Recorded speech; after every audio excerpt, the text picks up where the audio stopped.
What do we know about these latest round of strikes conducted by Russia, some of the worst in the war so far? Well, and they followed another big airstrike, as we know, over the weekend across Ukraine. It does prove that to the Ukrainians, the Russians can strike most areas of Ukraine at the moment. It is very demoralising for the population. You know, we are well into the third year of the war. The feeling is behind, or certainly my assessment. If you know, we've had Zaporozhye, which is where the nuclear facility is. Kryvyi Rih, a sort of new target. Kyiv, of course, the capital. Kharkiv, where there's an awful lot of military activity around that area as part of the ongoing offensive from the Russians, defence from the Ukrainians. But there is a sort of feeling that as we move towards winter, that what the Russians are trying to do is respond to the Kursk incursion, of course.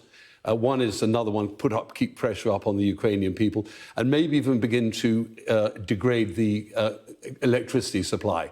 So the Ukrainians go into basically a third year of war through the winter, which is tough enough already in that part of the world, with appalling heating, lighting, etc. With a view perhaps to driving a political settlement in Putin's favour. Do you think there's an element of Russia trying to reassert control as well? Very much so, and the narrative, of course.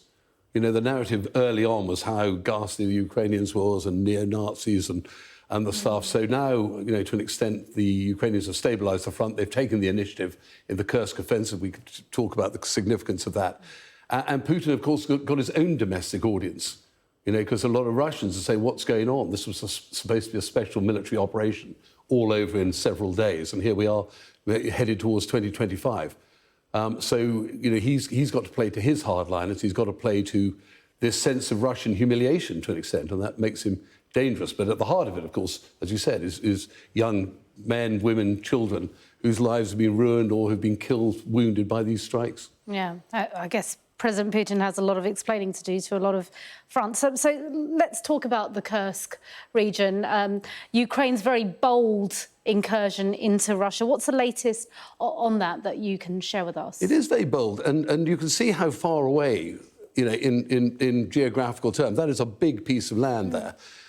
We've been focusing, of course, around Kharkiv and that sort of static line where the attrition's been taking place.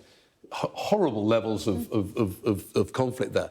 And suddenly the Ukrainians have crossed the border in the Kursk region. You could put Belgorod on as well, to an extent, because that's where a lot of the supplies come down for the Russian troops there. Now, it's bold, and this is a very mythological area for the Russians, because this is the area over which they fought at huge cost against the Germans in the Second World War. So Kursk, Kharkiv, Belgorod are absolutely deep in the psyche of the Russians. So to find Ukrainians taking the fight in there is interesting. And the Kursk offensives could go three ways. They could expand it. It could keep on the offensive. It would really unsettle the Russian defences, including their logistic support for their troops in Ukraine. It could sit there and draw people away from the front line in order to try and pinch that off. Or equally, of course, it could backfire on the Ukrainians because they've committed quite a lot of foreign equipment into that and sit there being just managed by the Russians with no real effect on what's going on the ground in the Donbass. So there are three sort of potential outcomes which will play out over the next few weeks, I'm sure. Yeah, it's a real strategic game of It is, chess, and again, it's part of it? the narrative. You know, at the strategic level, it's putting pressure on Putin and his commanders. And will really hurt them because this, as I say, has sort of mythical, you know, whatever.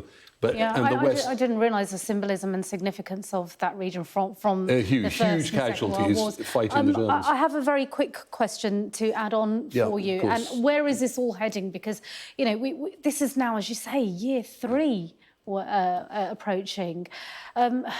Where does it all end? At one point, Ukraine did say, I spoke to a senior advisor to President Zelensky last week, who said, look, this is part of trying to negotiate some kind of fair negotiation and settlement with Russia. Is that really likely, though? That's an interesting use of words, because originally it was we want Crimea back and the Donbass.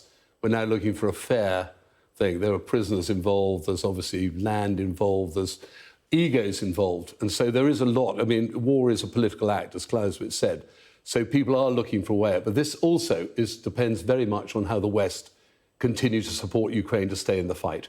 So again, the incursion in Kursk is an important demonstration to those of us who supply the West, Britain, United States, France, Germany, etc., that Ukraine is not going to simply sit back in a war of attrition against the Russians, which they would lose. They are going to maneuver, they're going to take the offensive, they're going to surprise the Russians, they're going to use the equipment they've been given to keep changing the dynamic, with a view, of course, to a fair outcome, whatever that fair outcome might be at the end of it.